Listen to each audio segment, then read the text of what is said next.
S ನೋಡಿ. Okay, ಧಾತುಗಳು first ಯಾವುದು? ಧಾತುಗಳು ಎಂಬುದು ನಿಮಗೆ ಗೊತ್ತಲ್ಲ ಈಗಾಗಲೇ.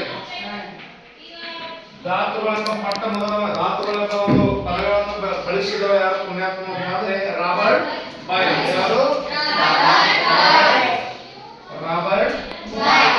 ರಾಬರ್ಟ್ ಬಾಯ್ಲ್ ಏನ್ ಮಾಡ್ತಾನಂದ್ರ ಧಾತುಗಳ ಒಂದು ಶಬ್ದವನ್ನು ಬಳಸ್ತಾನೆ. ಎಷ್ಟರಲ್ಲಿ ಮಕ್ಕಳೇ? 1861ರಲ್ಲಿ ರಾಬರ್ಟ್ ಬಾಯ್ಲ್ ಎಂಬುದು ಒಂದು ಧಾತುಗಳು ಎಂಬ ಒಂದು ಪದವನ್ನು ಬಳಸ್ತಾನ. ಹಾಗಾದ್ರೆ ಆ ಧಾತುಗಳನ್ನು ಪದವನ್ನು ವ್ಯಾಖ್ಯಾನ ನೀಡಿದ ವಿಜ್ಞಾನಿ ಯಾರಪ್ಪ ಅಂದ್ರೆ ಆಂಟೋನಿ ಲವಾಸಿಯರ್. ಇದಕ್ಕೆ ವ್ಯಾಖ್ಯಾನ ನೀಡ್ತಾನ. ಅದಕ್ಕೆ ಈ ಧಾತುಗಳ ಪದ ಏನ್ ಹೇಳ್ತಾನ? ವ್ಯಾಖ್ಯಾನ ನೀಡಿದ ವಿಜ್ಞಾನಿ ಯಾರು? ಆಂಟೋನಿ ಲವಾಸಿಯರ್. ಆಂಟೋನಿ ಲವಾಸಿಯರ್ ನೋಡಿ. ಧಾತುಗಳನ್ನು ಮೊಟ್ಟ ಮೊದಲ ಬಾರಿಗೆ ಧಾತು ಎಂಬ ಪದವನ್ನು ನೀಡಿದ ವಿಜ್ಞಾನಿ ರಾಬರ್ಟ್ ಬಾಯ್ಲ್ 1861ರಲ್ಲಿ. ಅದಕ್ಕೆ ಏನ್ ಮಾಡ್ತಾರಪ್ಪ ಅದಕ್ಕೊಂದು ವ್ಯಾಖ್ಯಾನ ನೀಡುವವರು ಯಾರಪ್ಪ ಅಂದ್ರೆ ಆಂಟೋನಿ ಲವಾಸಿಯರ್. ಯಾರು? ಆಂಟೋನಿ ಲವಾಸಿಯರ್. ಹಾಗಾದ್ರೆ ಧಾತುಗಳಲ್ಲಿ 3 ಭಾಗಗಳನ್ನು ವಿಂಗಡಣೆ ಮಾಡಿದ್ದು. ಒಂದು ಲೋಹಗಳು, 2 ಅಲೋಹಗಳು, 3 ಲೋಹಗಳು. ರೈಟಾ? ನಿಮ್ಗೆ ಅಷ್ಟೇ 9ನೇ ತರಗತಿ ಸ್ವಲ್ಪ ಪ್ರಮಾಣದಲ್ಲಿ ಕೊಟ್ರ. ರೈಟಾ?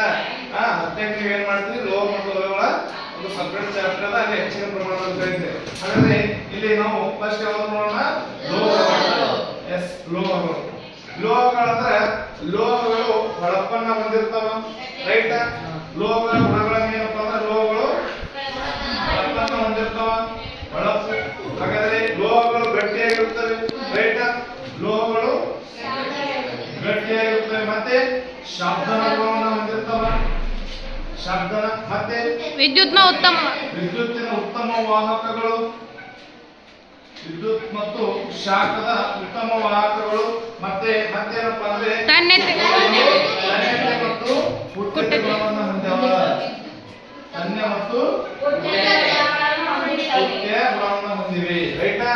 ಇಷ್ಟೆಲ್ಲ ಒಂದು ಗುಣಗಳನ್ನ ಪ್ರದರ್ಶನ ಮಾಡ್ತಾವೆ. ಯಾವಪ್ಪ ಅಂದ್ರೆ ಲೋಹಗಳು.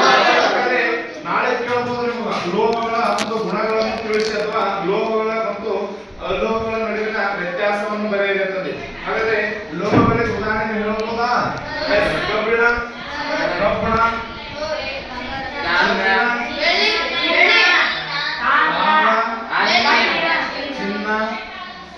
ಚಿನ್ನ ನೋಡಿ. ಕಬ್ಬಣ, ತಾಮ್ರ, ಚಿನ್ನ, ಬಂಗಾರ. ಬಂಗಾರ ಅಂದ್ರೆ ಒಂದೇ, ಚಿನ್ನ ಅಂದ್ರೆ ಒಂದೇ. ರೈಟ್?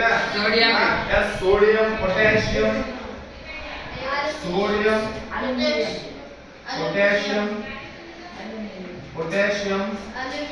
ಮತ್ತು ಅಲ್ಯೂಮಿನಿಯಂ. ಇನ್ನು ಹಲವಾರು ಉದಾಹರಣೆಗಳು ಬರ್ತವೆ. ಯಾವಪ್ಪ ಅಂದ್ರೆ ಲೋಹಗಳು. ರೈಟ್? ಲೋಹಗಳು ಗೊತ್ತಾಯ್ತಾ? ಎಸ್ ನೋಡಿ, ಹೊಳಪನ್ನ ಹೊಂದಿರ್ತಾವ, ಗಟ್ಟಿಯಾಗಿರ್ತಾವ. ರೈಟ್? ಶಾಬ್ದನ ಗುಣವನ್ನು ಹೊಂದ್ಯಾವ, ಕುಟ್ಟೆದ್ದು ತನ್ಯತೆ ಗುಣವನ್ನು ಹೊಂದ್ಯಾವ. ರೈಟ್? ಎಲ್ಲಿ ಶಬ್ದ ಬರ್ತ ನೋಡ್ರಿ, ಒಂದು ಯಾವ್ದು ಹತೋಟಿಗೆ ಕಬ್ಬಣ ತಂಗ ತಲೆ ಮೇಲೆ ಇಡ್ರಿ. ಹೆಂಗ್ ಬರ್ತಾವ ಸರ್? ತಂಗ ಬರ್ತಾರ. ಎಸ್, ಅದಕ್ಕೆ ಶಬ್ದನ ಗುಣವನ್ನು ಹೊಂದ್ಯಾವ. ಅದಾದ ನಂತರ ನೆಕ್ಸ್ಟ್ ಯಾವ್ದಪ್ಪ ಅಂದ್ರೆ ಈ ಲೋಹಗಳಲ್ಲೇ ಸರ್ ಲೋಹಗಳು ಗಟ್ಟಿಯಾಗಿರ್ತಾವ. ಅಂದ್ರೆ ಲೋಹಗಳಲ್ಲೇ ದ್ರವರೂಪದ ಲೋಹಗಳು ಯಾವ್ದು ಅಂತ ಕೇಳಿದಾಗ ಒಂದು ಪಾದರಸ, ಇನ್ನೊಂದು ಯಾವ್ದಂದ್ರೆ ಬ್ರೋಮಿನ್. ಬ್ರೋಮಿನ್ ಸಂಕೇತ Br, ಪಾದರಸ ಸಂಕೇತ Hg. ರೈಟಾ? Hg ಪಾದರಸ ಆದರೆ ಬ್ರೋಮಿನ್ Br. ಇವು ಲೋಹಗಳು ಕೊಠಡಿಯ ತಾಪಮಾನದಲ್ಲಿ ದ್ರವ ರೂಪದಲ್ಲಿ ಕಂಡುಬರುವ ಲೋಹಗಳು. ಒಂದು ಪಾದರಸ, 2 ಬ್ರೋಮಿನ್. ಅರ್ಥ ಆಯ್ತಾ? ಹಾಗಾದ್ರೆ ಕಬ್ಬಿಣದ ರಾಸಾಯನಿಕ ಸಂಕೇತ Fe, ತಾಮ್ರದು Cu. ರೈಟಾ? ಇವೆಲ್ಲ ಗುರುತಿಸಬೇಕು ನೀವು. ಅರ್ಥ? ತಾಮ್ರ ಕಾಪರ್ ಕರಿತೀವಿ, ಕಬ್ಬಿಣ Fe ಅಂದ್ರೆ ಫೆರಸ್ ಕರಿತೀವಿ. ಎಸ್ ಮತ್ತಂದ್ರೆ sodium Na, sodium Na, potassium K, ಚಿನ್ನದು ಅಥವಾ Au. ರೈಟಾ? ಹಾಗಾದ್ರೆ ಇವುಗಳ ಒಂದು ಎಲ್ಲಾ ಸಹ ನಿಮಗೆ ಏನ್ ಗೊತ್ತಿರಬೇಕಪ್ಪ ಅಂದ್ರೆ ರಾಸಾಯನಿಕ ಹೆಸರು ಗೊತ್ತಿರಬೇಕು. ಫಸ್ಟ್ ಚಾಪ್ಟರ್ ಅದ ರಾಸಾಯನಿಕ ಕ್ರಿಯೆಗಳು ಮತ್ತು ಸಮೀಕರಣ, ಮುಂದಿನ ಅಧ್ಯಾಯ. ರೈಟಾ? ಅಲ್ಲಿ ಬಹಳ ಇಂಪಾರ್ಟೆಂಟ್ ಅಥವಾ. ಹಾಗಾದ್ರೆ ಈ ಲೋಹಗಳ ಬಗ್ಗೆ ಗೊತ್ತಾಯ್ತು. ನೆಕ್ಸ್ಟ್ ಏನಪ್ಪ ಅಂದ್ರೆ ಯಾವುದು? ಅಲೋಹಗಳು ಅಂದ ತಕ್ಷಣ ನಿಮಗೆ ನೆನಪು ಬರೋದ್ರೆ ಅಲೋಹಗಳು ಯಾವಾಗಲೂ ಮೃದುವಾಗಿರ್ತಾವ. ಏನಾಗಿರ್ತಾವ? ಅಲೋಹಗಳು ಮೃದುವಾಗಿವೆ ಮತ್ತು ಬೆಳಕನ್ನು ಸಹ ಹೊಂದಿಲ್ಲ. ತನ್ಯತೆ ಕೃತ್ಯತೆ ಗುಣವನ್ನು ಹೊಂದಿಲ್ಲ. ಮತ್ತು ಶಬ್ದವನ್ನ ಉಂಟು ಮಾಡುವುದಿಲ್ಲ. ಯಾವಪ್ಪ ಅಂದ್ರೆ ಓಕೆನಾ? ಇವು ಏನು ಒಂದೇ ಪಾಯಿಂಟ್ ಏನು? ಬೆಳಕು ಹೊಂದಿಲ್ಲ. ಶಾಂತನ ಇರಂಗಿಲ್ಲ. ಕೃತ್ಯತೆ ಗುಣ ಹೊಂದಿಲ್ಲ. ವಿದ್ಯುತ್ನ ದುರ್ಬಲ ವಾಹಕಗಳು. ವಿದ್ಯುತ್ನ ದುರ್ಬಲ ವಾಹಕ ಅಂದ್ರೆ ವಿದ್ಯುತ್ ಹರಿಯಂಗಿಲ್ಲ. ಅಲೋಹಗಳ ಮೂಲಕ ವಿದ್ಯುತ್ ಹರಿಯಂಗಿಲ್ಲ. ರೈಟಾ? ಲೋಹಗಳ ಕಬ್ಬಿಣ ಮೂಲಕ ಹೆಂಗಿರುತ್ತೆ? ತಾಮ್ರ ಎಲ್ಲ ಕಡೆ ಬಳಸ್ತಿರಲ್ಲ.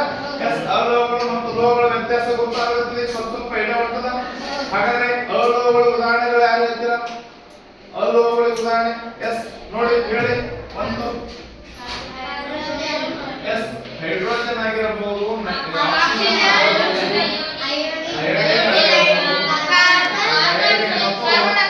ಮತ್ತು ಕ್ಲೋರಿನ್.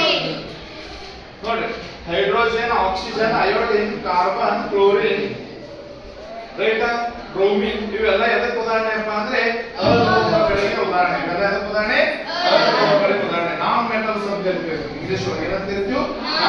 ಅಲೋಹಗಳಿಗೆ ಮೆಟಲ್ಸ್ ಅಂತ ಹೇಳ್ತೀವಿ. ರೈಟಾ? ಇವು ಅಲೋಹಗಳಿಗೆ ಉದಾಹರಣೆ. ನಾಳೆ ನಿಮಗೆ ಹಿಂಗೆ ಕೇಳ್ತಾರೆ ಎಕ್ಸಾಮ್ ದಾಗ, ಲೋಹಗಳು ಮತ್ತು ಅಲೋಹಗಳ ನಡುವಿನ ವ್ಯತ್ಯಾಸವನ್ನು ತಿಳಿಸಿ ಅಂತ ಕೇಳ್ತಾರೆ. ಅವಾಗ ನೀವು ಬರೀಬೇಕು. ಲೋಹಗಳು ಹೊಳಪನ್ನ ಹೊಂದಿವ, ಅಲೋಹಗಳು ಹೊಳಪನ್ನ ಹೊಂದಿಲ್ಲ. ಲೋಹಗಳು ಗಟ್ಟಿಯಾಗಿರ್ತಾವ, ಅಲೋಹಗಳು ಮೃದುವಾಗಿರ್ತಾವ. ಲೋಹಗಳು ವಿದ್ಯುತ್ನ ಉತ್ತಮ ವಾಹಕಗಳು, ಅಲೋಹಗಳು ವಿದ್ಯುತ್ತನ್ನ ದುರ್ಬಲ ವಾಹಕಗಳು. ರೈಟಾ? ಲೋಹಗಳು ಆ ಶಬ್ದನ ಗುಣವನ್ನು ಹೊಂದಿವ, ಅಲೋಹಗಳು ಶಬ್ದನ ಗುಣವನ್ನ ಹೊಂದಿಲ್ಲ ಅಂತ ಹೇಳಬಹುದು. ರೈಟಾ? ಹಾಗಾದ್ರೆ ಲೋಹಾಭಗಳು ಅಂತ ಬರ್ತಾವ. ಲೋಹಾಭಗಳು ಅಂತ ಹೇಳಿದ್ರೆ ಸರ ಇವು ಲೋಹೀಯ ಗುಣಗಳನ್ನು ಪ್ರದರ್ಶನ ಮಾಡ್ತಾವ, ಒಂದೊಂದ್ಸಲ ಅಲೋಹೀಯ ಗುಣಗಳನ್ನು ಪ್ರದರ್ಶನ ಮಾಡ್ತಾವ. ಎರಡು ಗುಣವನ್ನು ಹೊಂದಿರ್ತಾವ. ಅಂತವುಗಳನ್ನ ನಾವು ಏನಂತ ಹೇಳ್ತೀವಿ ಮಕ್ಕಳೇ? ಲೋಹಾಭಗಳು ಅಂತ ಹೇಳ್ತೀವಿ. ರೈಟಾ? ಆ ಲೋಹಾಭಗಳಿಗೆ ಉದಾಹರಣೆ ಯಾರಾದ್ರೂ ಹೇಳ್ಬೋದಾ? ಯಾವುದು? ಸಿಲಿಕಾನ, ಜರ್ಮೇನಿಯಂ ಮತ್ತೆ ಬೋರಾನ್. ಸಿಲಿಕಾನ್, ಜರ್ಮೇನಿಯಂ ಮತ್ತು ಬೋರಾನ್ ಈ ಲೋಹಾಭಗಳಿಗೆ ಉದಾಹರಣೆಗಳು. ರೈಟಾ? ಇಷ್ಟು ಇವು ಧಾತುಗಳು, ಲೋಹಗಳು ಮತ್ತು ಅಲೋಹಗಳು, ಲೋಹಾಭಗಳ ಬಗ್ಗೆ ಮಾಹಿತಿ. ಓಕೆ.